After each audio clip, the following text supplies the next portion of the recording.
guests, the next event will begin in 5 minutes. Please take your seats. ضيوفنا الأعزاء، ستبدأ الجلسة بعد 5 دقائق. يرجى أخذ مقاعدكم.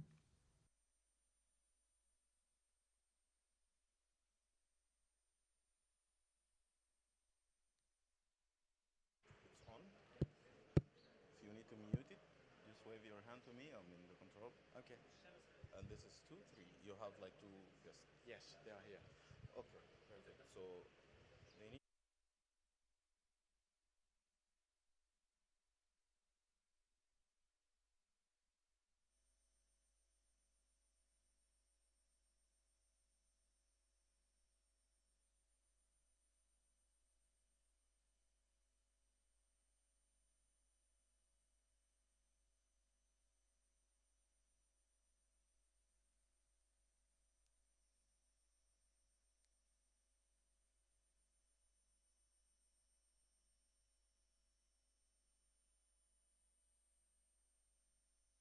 On or mute? Okay.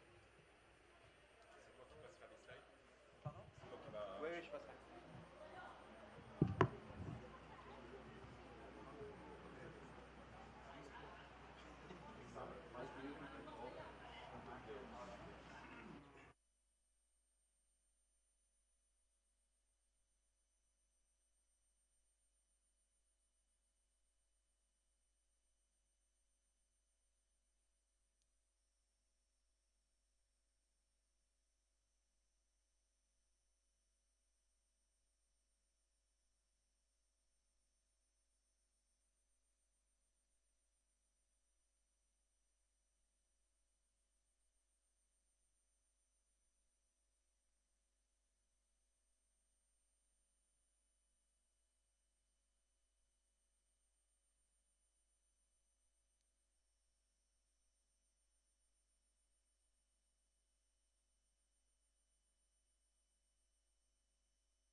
Good morning, everyone. Thank you for joining us today on a conference for oceans from Sorbonne University, Abu Dhabi. This conference is part of our COP28 program, and it will be tackling monitoring the oceans as a key for climate change. Before I give the floor to our panelists today, I would like to thank Expo City Dubai Sales Center and Her Excellency Reem Ibrahim Al Hashimi for her support throughout COP28. Let me introduce Amiral Christophe Prazuc, who will be the moderator for this session, Hervé Claustre, and Colomban de Vargas. The floor is yours. Thank you. Thank you. Thank you, Manon.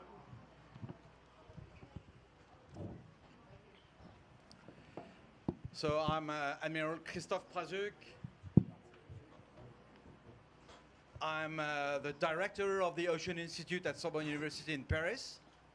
And my job is to create some interdisciplinary research and formation within the university. I'm also working on a project of creating an Ocean Institute here in Sorbonne, Abu Dhabi. And I have another project, Mission Bougainville, that we'll talk about later. And I will ask the other panelists to present themselves. Hervé.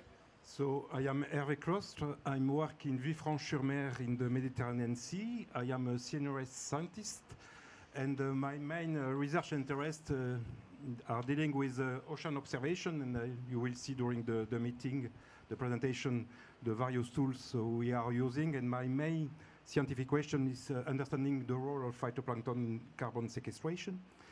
and I am leading EU projects related to ocean observation, and at international scale, I am the co-leader of the BGC Argo mission, a program that I will explain later. And our last panelist is Colomban. Colomban, could you present yourself? Yes.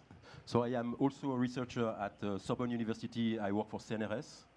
And so I like also, I am working on global ocean observation through DNA and automated imaging techniques, also using based on citizens, and we will discuss what we call by citizens.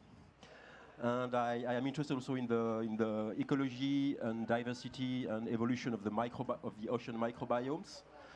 And I am a big fan of this new field of planetary biology, which is a study of the co-evolution between life and geochemistry at planetary scale. I have been involved a lot in the Tara expedition. Tara is a sailing boat, and I will discuss also a little bit about that. And also I am leading this Plankton Planet program.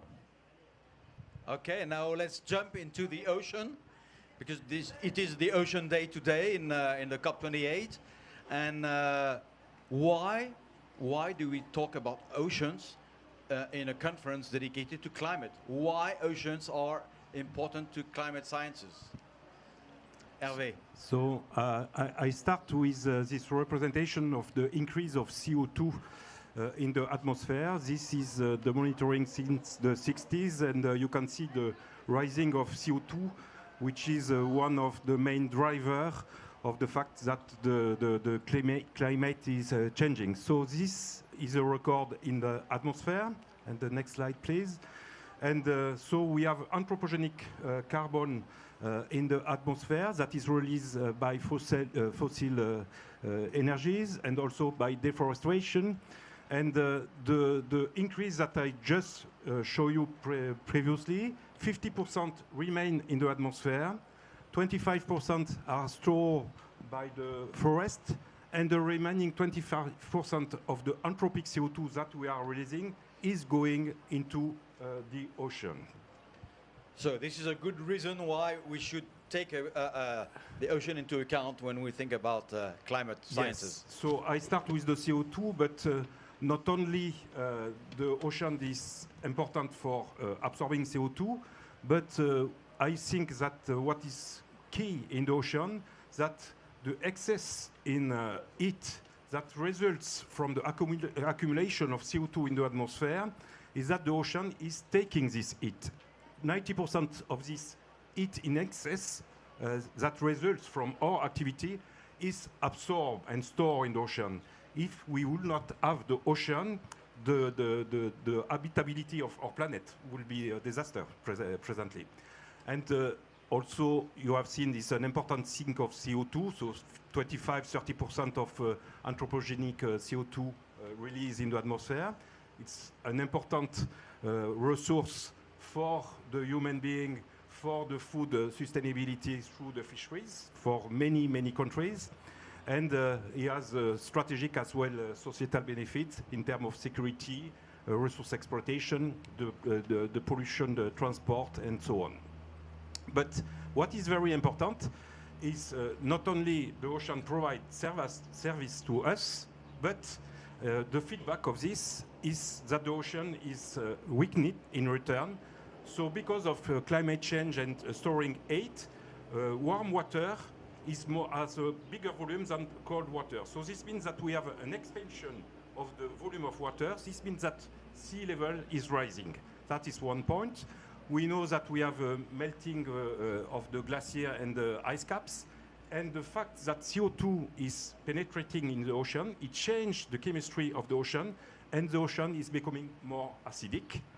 We are losing oxygen because the ocean is heater, and so what we call the ventilation, the fact that the atmosphere and the ocean are mixed together in some way, and the oxygen is penetrating in the ocean, we are losing this. And we have also a reduction of sea ice cover, especially in the Arctic. So this was for physical and chemistry of the ocean. Is the same thing for the life in the ocean, Colombo? Yes, so a very important point for the ocean is that also the ocean is really the cradle of life. And so the ocean is the largest compartment of the biosphere because it's extremely deep, a mean depth of 3.7 kilometers. And so it's, it represents 96% of the biosphere. The ocean is also the place where life originated, about 3.8 billion years ago. And this life evolved into a big diversity. And today there is only 300,000 species described in the ocean. But this is very little, in fact, because it's largely unexplored across space and also taxonomy. Most of these described species are big organisms we can see with the eyes. In fact, the large majority of ocean life is invisible to our eyes, and this is not yet described. And this marine life provides fundamental planetary services like oxygen production, CO2 burial, and Hervé will speak about that. Also, for instance, the formation of clouds. You know, there is this dimethyl sulfide produced by plankton, which is very important in cloud production. Sometimes the little skeleton of these cells at the bottom of the ocean are buffering the chemistry of carbonate in the Earth system. So in fact, life is really at the core of the biosphere functioning, between the atmosphere, the hydrosphere, the geosphere, and the biosphere.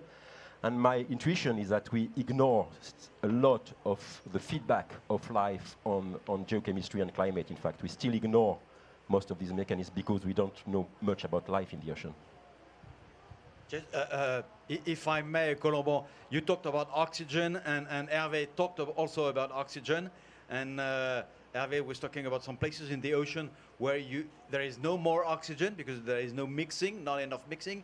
And what you were talking about on oxygen was the way the living organisms in the ocean are producing oxygen and have been producing oxygen for billions of years, creating our atmosphere. Am I right? That's right. In fact, 99 breaths on 100, or maybe more, is ocean oxygen, because this oxygen has been produced over geological time, long time before the plants appear on Earth. So most of the oxygen in the atmosphere come from the ocean, the large majority. Okay, so now we are relevant. We can talk about oxygen in a conference dedicated to climate. You've proved that there is a direct relation between ocean and climate sciences, but now we have the ambition of understanding the ocean. Do we have enough data to understand the ocean? Hervé. So I will try to argue that we have not enough data first, and I will speak of the possible solution just later.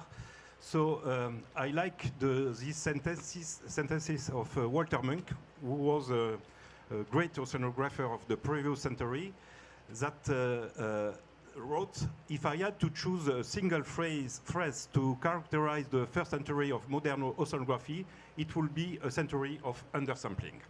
And we have long lived under the assumption that anything not done from ships is not oceanography. That's for later. And on the left panel, you can see this blue map with some lines.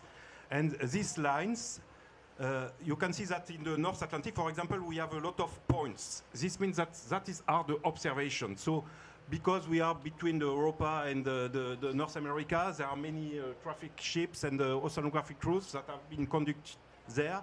But you can see that in general, the ocean is highly undersampled. For example, in the South Pacific, you have strong observational gaps. So that is for the data for characterizing the ocean, the chemistry, the physics, and as well as the biology. That is over 30 years of data acquisition back in the past.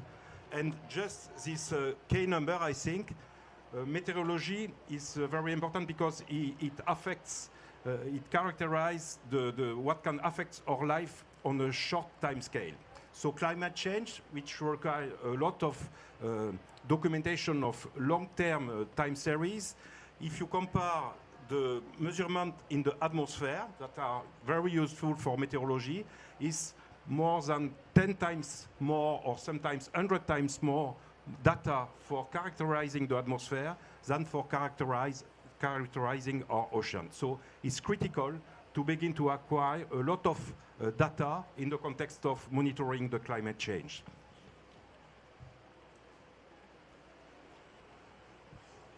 And so, Colombo, what about the living organisms in the ocean?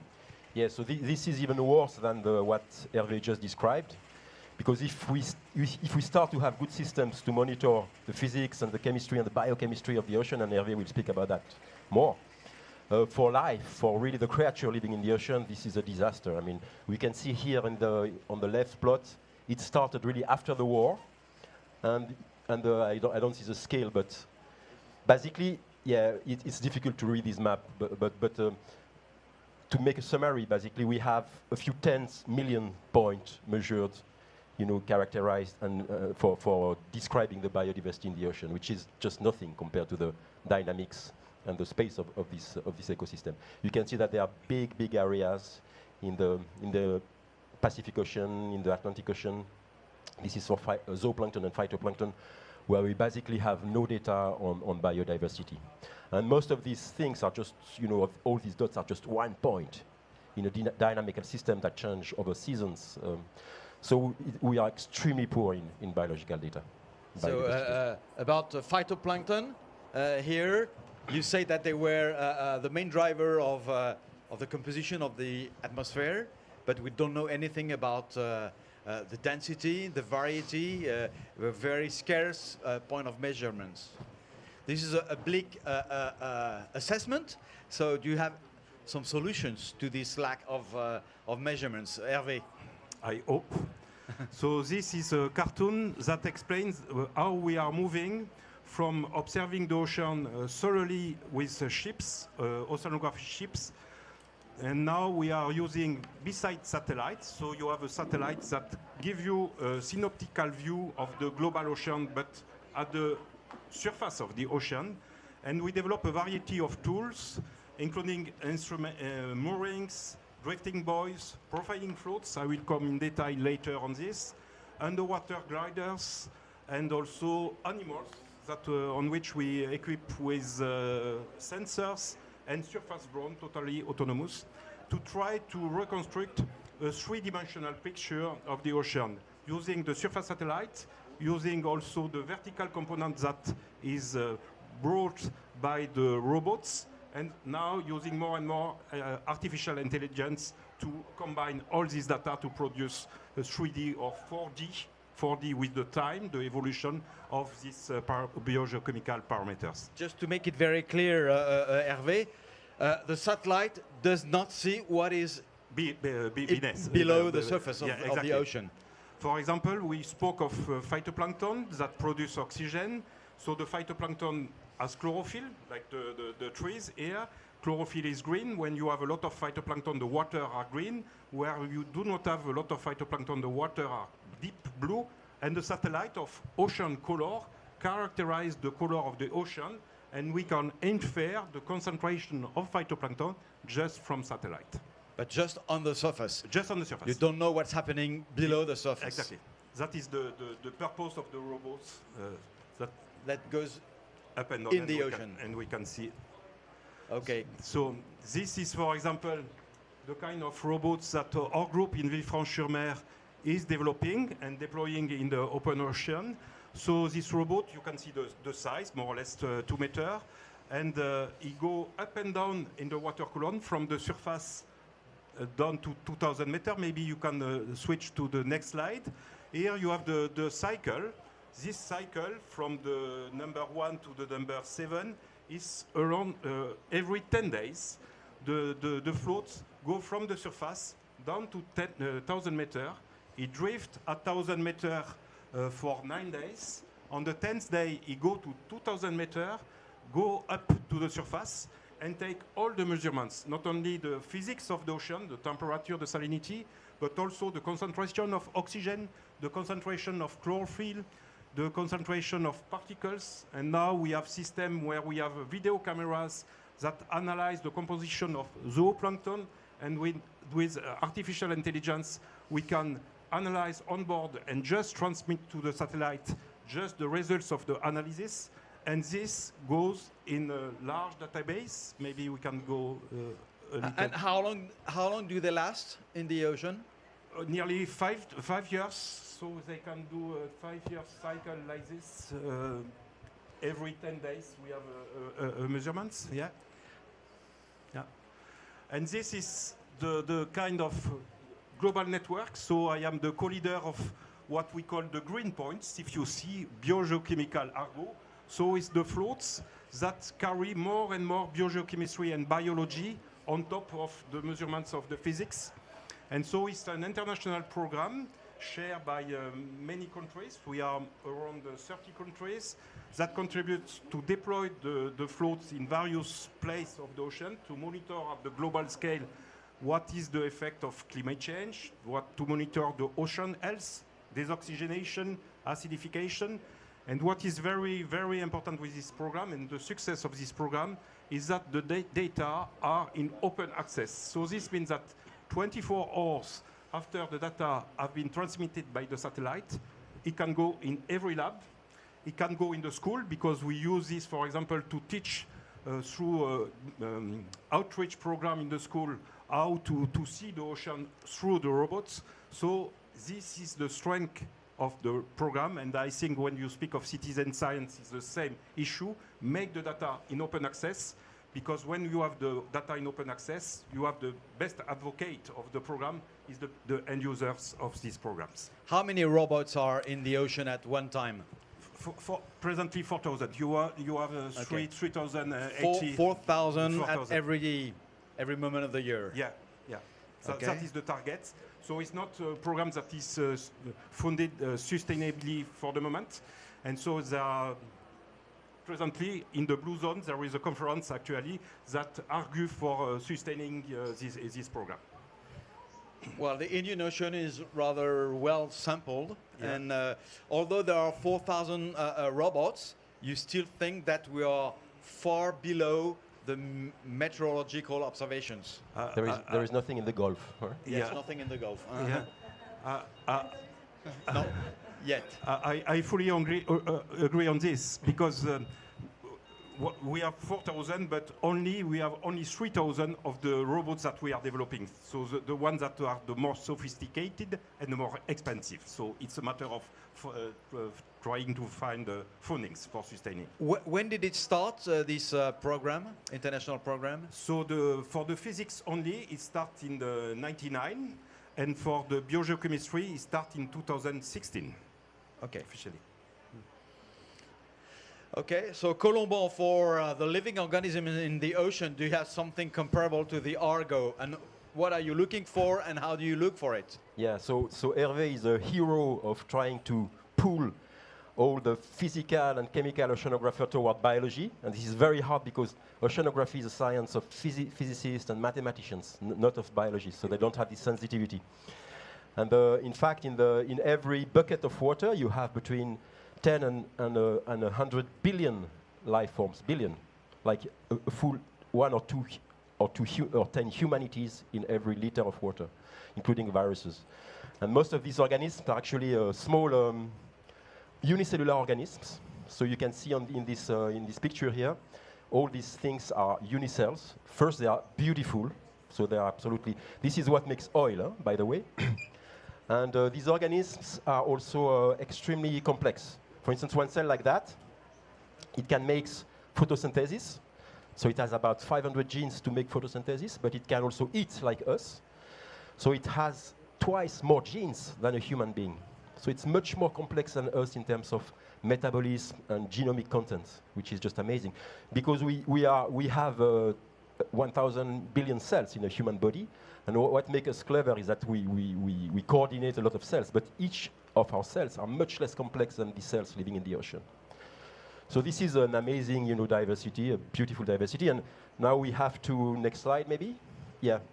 So I was lucky enough to contribute and to actually fund this program with Tara, with the boat Tara, and we are running the ocean for the last almost 15 years now with Tara, starting to really unveil this complexity using different meta-omics approach, meta-genomics, meta-transcriptomics, meta-barcoding, well, all these techniques are to analyze this complexity at the genomic scale, at the express gene scale, at the protein scale, at different scale of organization of life, but for the entire community.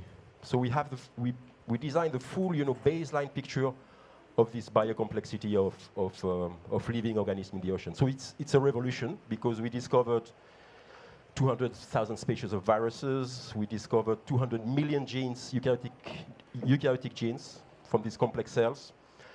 And what is fascinating is that we are seeing the limit of this complexity, but still, you know, for instance, among these genes, 60% of these genes are not known in any databases. So we are facing a huge, unknown forest of life. But we see the limit. We see that, and we see that we have the instruments to start measuring this biocomplexity. So what instruments? The problem for instance, with Tara, we did a baseline, and now the work we did with Tara is today the universal baseline used by every lab to start. But the problem is that the ocean is super dynamical, and Hervé has shown how you need a system that measures this complexity all the time in the ocean, that match, you know, what they do with the Argo system or the satellite. So for this, the problem is that the instruments to measure life are still very expensive, bulky, and a ship time is 40,000 euros per day, and you need to study life. You cannot do it with a robot. I mean, you can have some parameters, but you still need hands and humans. So we have at Sorbonne University and CNRS, we are developing a toolbox of very simple tools, open source, much cheaper than the classical one, that can measure, for instance, with this planktoscope, we can take automated picture of plankton, of small plankton. This planktoscope costs a few thousand euros compared to the one we use on Tara, which is more than 60,000 euros. We have a little case to concentrate biomass for genetic studies. And the idea is through these tools to share these tools with people, to teach them, and to reach a global measure of this complexity, of biocomplexity. And the first program we have now, and we are very proud of this, is thanks to Amiral Christophe. We were able to get from the Navy, from the French Navy, new job of biodiversity officer at the Navy. And so this was last summer. We formed 4 young students, postmaster students at Sorbonne University, to these instruments I just showed you. And 1 month later, they were like that with Christophe.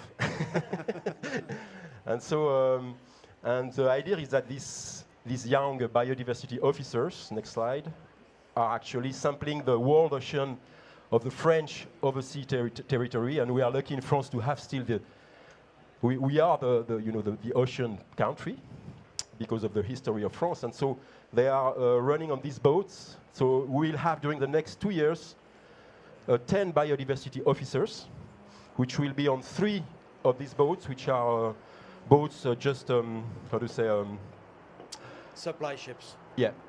And so we already can start, a global measure, a bit like the Argo systems, but much less dense, of course, using this organization, which is a Bougainville expedition mission. And after Bougainville, your ambition is larger? Voilà, the dream. I guess we are 20 years before, we are just starting what you started 20 years ago. And the ambition really is to engage citizens to implement by 2030 a cooperative, frugal, and sustainable measure of this invisible aquatic life at planetary scale, making it possible to monitor the state and evolution of the health of ocean and even freshwater. And what we hear by citizens are all the people either using the sea, like there is 50,000 fishing boats, but also the sailors, the recreative sailors, which are going in very interesting places sometimes. And of course the cargo ship. Cargo ship is 50,000 cargo ship any time in the ocean. So we have an amazing, but we have to work with people. So it's really a question of working with, connecting to these people that either love, because I think all these people love the sea and they are ready to contribute. That's so we're starting with the Navy ships, and hopefully the instruments, the protocols, the data flow will be tested on the Navy ships, and then extended to ports, harbors, and fishermen and cargoes and so on. And So when we'll have a clear idea of what are the physics, the chemistry, the ocean life, what will we do with that to address the climate problem? Hervé?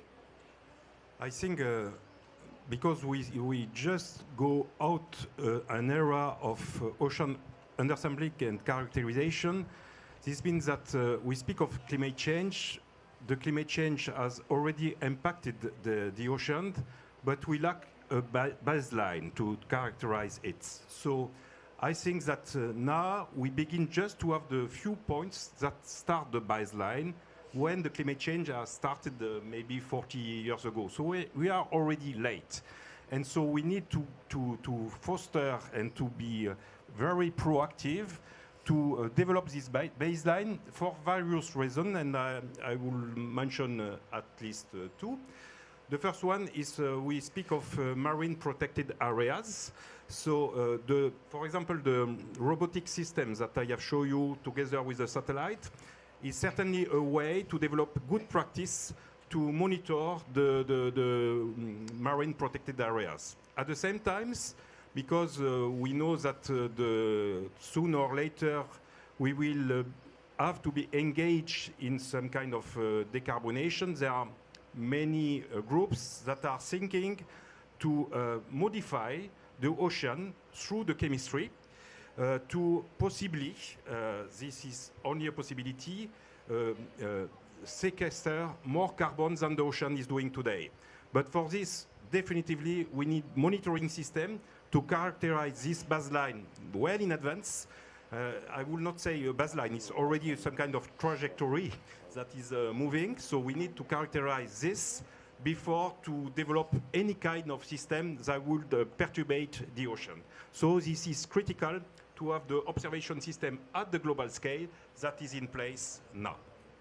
But we hear that some private company are thinking about changing the chemistry of the ocean in order to absorb more carbon dioxide. Do you think it's a good idea? Or do we need ocean governance? We need more research to evaluate the possible consequence on the ecosystem of such manipulation. For the moment, we do not know. And for sure, we need strong governance at I will say, at the international scales to be sure that the good decision, especially if this decision is taken for the open sea, because it could happen in the open sea where we only start to have some kind of governance to be established. So we are at a critical period where things are changing very quickly, and the time scale of us as a scientists is a long time scale, when the time scale of climate change is very short, and so we are in between, and this is a challenging period for us, I would say. Colombo, what is the point of view of a biologist on this ocean governance? Yeah, I think it would be really crazy to start, influencing the global biogeochemistry of the Earth system, simply because we are totally ignorant of this microbial life. The ecology was based on big organisms, and now we are realizing that most of life, for more than 80% of the planetary history, it was only microbial life. So all the big cycles of oxygen, nitrogen, which makes our planet a habitable world, was made by this microbial life. So today we spend billions of dollars to study the human microbiomes, but we are just starting to scratch the tip of the iceberg of the planetary microbiome. And so we really need to understand how the microbes shape the planet before we start, disturbing their game, because they are our grandparents, basically. Yeah? We need to respect them. And so I think it would be really, so, and as Hervé said, the problem is that the world is changing. We have to study a very complex ecosystem, which is a planet. So that's why I think we need to really push this field of planetary biology.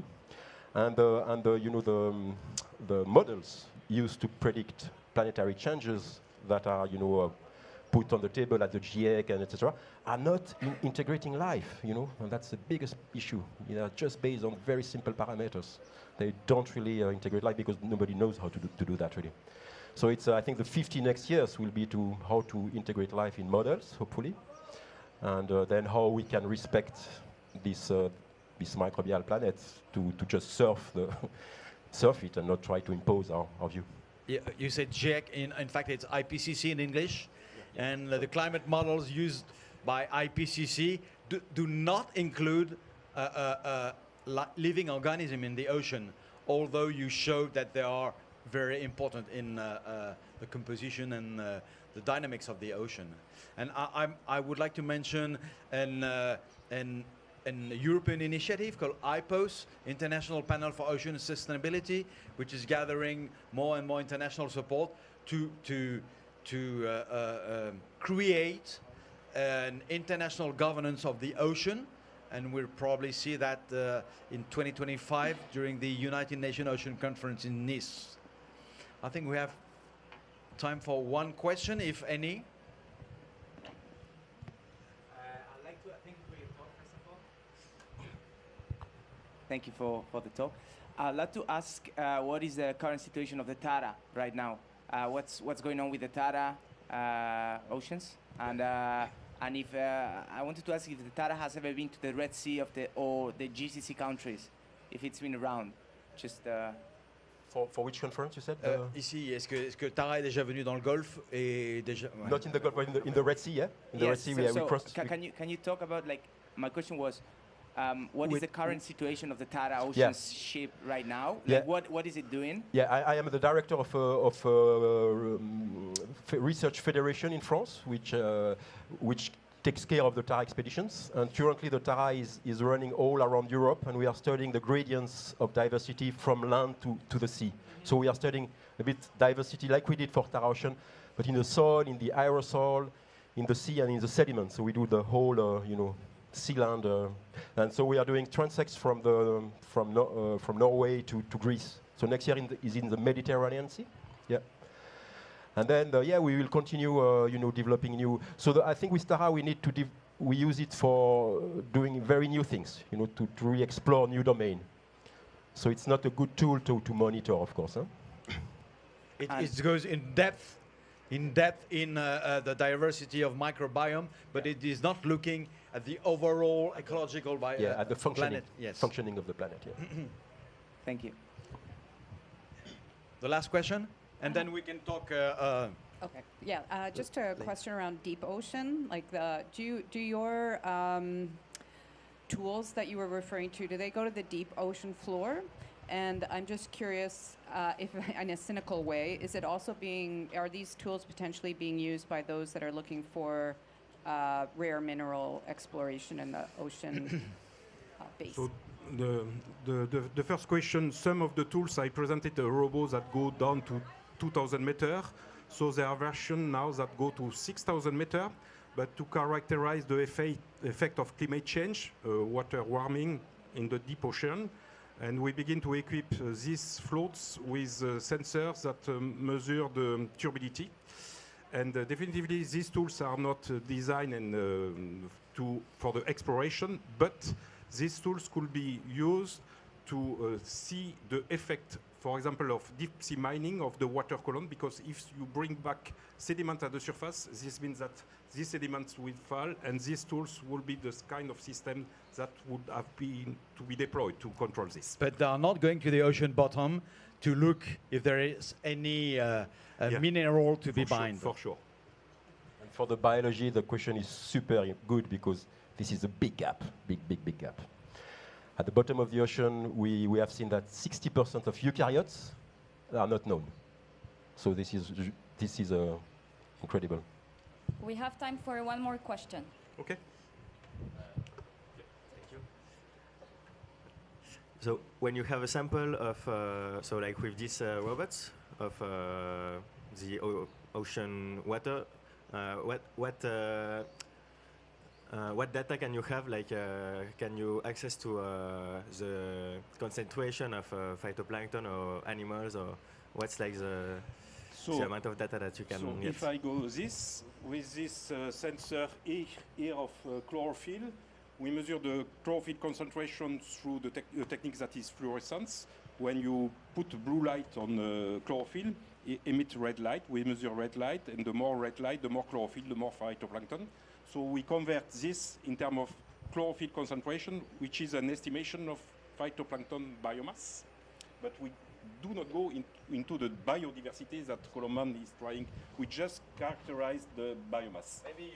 Maybe you're starting with the underwater images for zooplankton. So zooplankton, which are just starting. So this is a camera that takes picture every 5 meters, onboard analysis of image recognition, and we transmit only the results of the analysis because it's very expensive to transmit all the images from the middle of nowhere to the satellite. So we just transmit.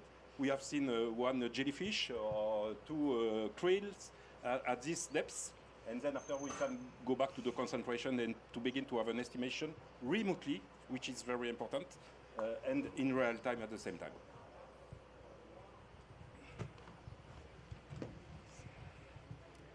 Thank you very much for your questions. Thank you for the presentation. Hervé and Colomban, thank you. I would like to welcome on stage now Professor Nathalie Martial-Braz, Vice Chancellor of Sorbonne University, Abu Dhabi, for an exciting announcement that we have in Abu Dhabi at the university. Thank you, Manon. I just want to take 5 minutes to announce that we will create at Sorbonne University Abu Dhabi the Institute of Ocean, the Ocean Institute, which is already existing, and you show the result of this absolutely unique research center in Sorbonne University, as we have the chance to have a very performing researcher in France. We want to install this institute now in Sorbonne Abu Dhabi to monitor exactly the place where on the map you see that there is no research for the moment. So we can launch this institute right now to make the transdisciplinary research in the MENA region, to be sure that we can map all the proper mapping you saw, like that we don't miss any part of the globe, and we'll be sure in the future that we can make this transdisciplinary research at the very high level we are accustomed to do in France, thanks to Christophe Prazuc, who will be the director of this institute, because he's already the director in France. So we are very proud to install it here. So what will be the main subject of this Oceans Institute in Sorbonne Abu Dhabi, Christophe? Well, thank you, Nathalie. We are very proud and very excited about this announcement and the possibility it offers. It can be very developed on a very wide spectrum. We have 30 different research labs in France working on ocean sciences and ocean humanities. And what you've seen in the present half an hour was just the top of the iceberg. A brilliant top, but the top of the iceberg with Hervé and Colomban. But our ambition so far is to develop a monitoring of the coastal areas around UAE. There are many challenges in doing that, related to fisheries, related to climate, related to the monsoon cycles in the Arabian Sea. Many things can be done, and we will rely on the state-of-the-art research techniques that have been developed in France about automatic images, about robots, about DNA analysis. And this is one part. The other part would be on synthetic biology. You can absorb carbon dioxide with synthetic biology to produce things. And so this is another part of the project. And the last axis so far we're working on is mediation, explaining the people of UAE what is happening in their surrounding ocean and seas. The coastline of UAE is 1,300 kilometers, which is a good size with many different phenomenon that have to be understood, that have to be monitored, especially because of climate change. We know that the climate change will affect the Gulf harder and faster than what's happening outside. So it's time to install in this area some monitoring tools in order to prevent and to adapt the country to the future. Thank you, Christophe, and we are very proud of that. And we will follow this announcement with the proper installation of the center, and we will be very happy to welcome all the researchers in this center, Transdisciplinary Center at Sorbonne University Abu Dhabi. Thank you very much, and I hope you will have a nice day for Oceans Day at COP28. Thank you very much.